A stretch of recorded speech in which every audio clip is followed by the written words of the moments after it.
So, good morning again.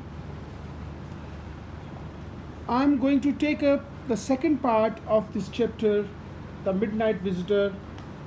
Well, students, open page number 16 and we shall begin from where we dropped the last day, yesterday. Okay?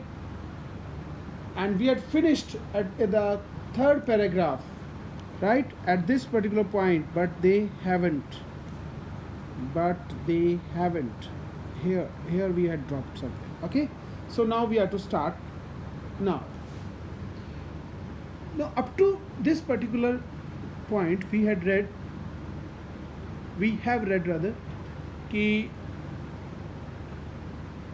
Max, an intruder to Ossible's room, wanted to get the report, and he showed him the gun, and on the basis of that gun he wanted to take away the report. And now Ossible applied his mind. He was going to convince Max that there was a balcony outside the window, right?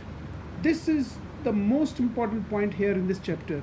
He wants to make him convince that there is a balcony outside this window where one can easily stand, and there is a passage that leads to the other room also. And if one wants to run away, one can easily do it. Okay, now let us start. Max glanced at Fowler, who was standing stiffly not far off from Ossible, and waved the gun with a commanding gesture. Glanced at Fowler, who was standing stiffly not far. Stiffly, very tightly fitted. Oh my God, what is happening? The adventure that he was expecting, that happened in his life right now. In front of him, live action was there, and he was quite stunned. He was standing stiffly not far off from Ossible, and waved the gun with a commanding gesture. Please sit down, he said. We have a wait of half an hour, I think. Half an hour? As though they were expecting someone to come in half an hour.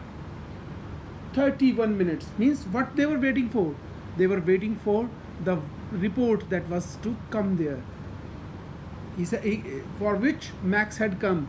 Means we have to wait we have a wait of half an hour, I think. 31 minutes, Ossible said, moodily. Moodily means just out of mood. He said, no, 31 minutes. The appointment was for 12:30 in the night. I wish I knew how you learned about the report, Max. He just involved him in the talk. Oh, Max, just tell me one thing. How did you come to know about the report? The report is coming to me at exactly midnight or 12:30, and you are already there in my room. Tell me about it. Alas, I knew it.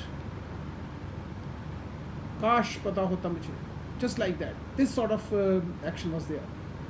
Now, the little spy smiled evilly. With some evil wish, bad, you can say, wish in her mind. The little spy smiled evilly. And we wish we knew how your people got the report. Most important thing. But no harm has been done. I will get it back tonight. What is that? Who is at the door? Now, who said these words? These words were spoken by whom? Yes, Max. Max said, the little spy smiled evilly, and we wish we knew how your people get the report, but no harm has been done. I'll get it back tonight. What is that? Who is at the door? Fowler jumped at the sudden knocking at the door.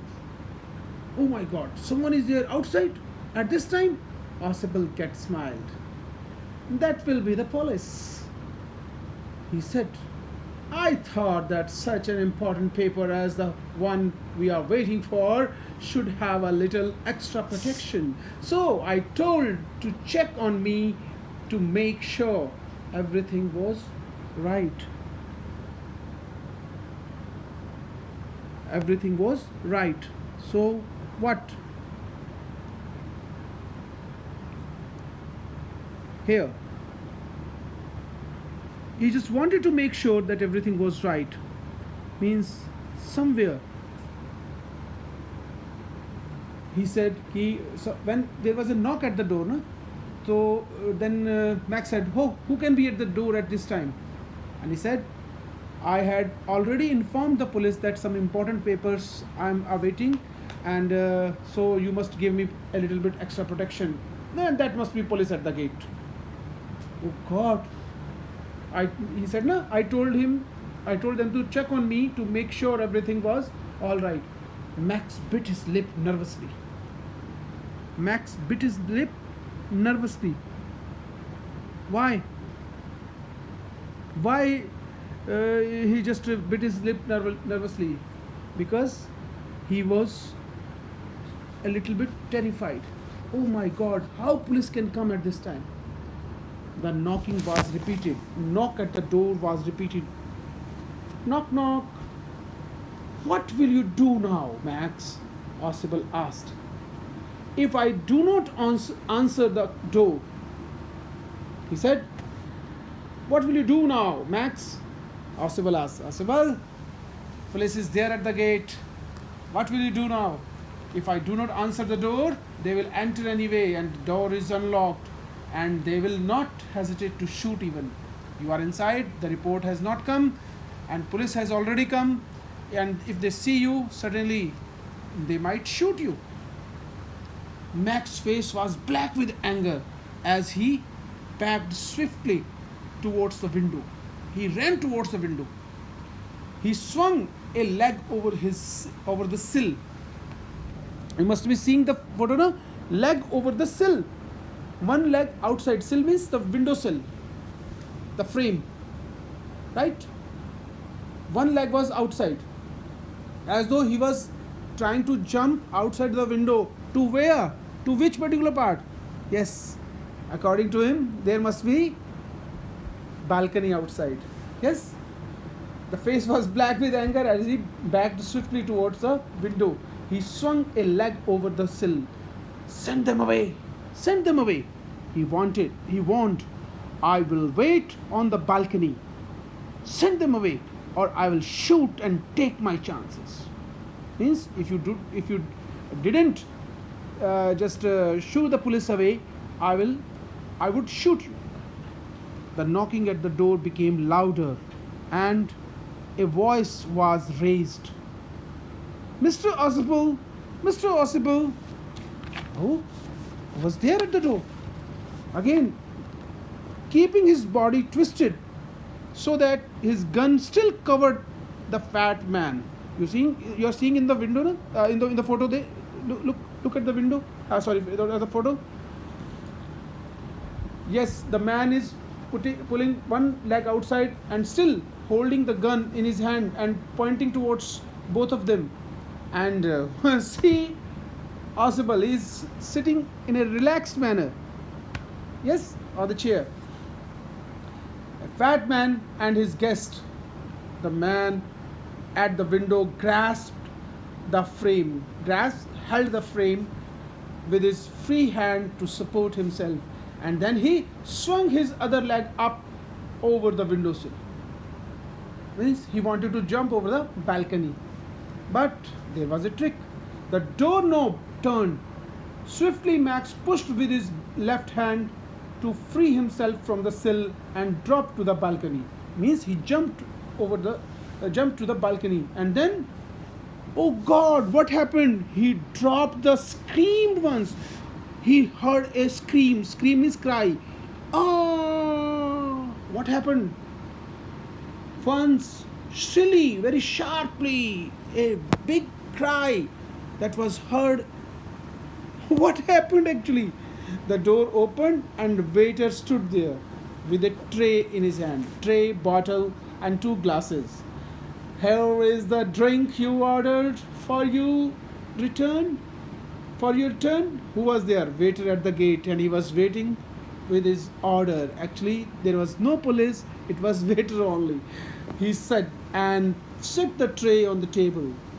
Deftly, very perfectly, just like a mannered waiter. Uncorked the bottle. The cork was removed and left the room. White faced Fowler stared after him. Stared? He was looking persistently at him, gazed at him, and he, but he stammered, spoke with intermittent breaks. Oh my God! What? But the police. Ah, there were no police. Ausable sighed, took a big heave. लंबी सांस लगी. Oh, there were no police. Only Henry, whom I was expecting. Waiter. But won't that man out on the balcony? But what would happen to the man on the balcony? Oh, that man on the balcony? Fowler began. No, said Ausable. He won't return. Why he won't return? The man at the balcony, you see, my young friend, there is no balcony. Oh my God. What actually happened? What actually happened? The man who jumped over the window actually fell down from the 6th floor. Yes, it happened, my dear.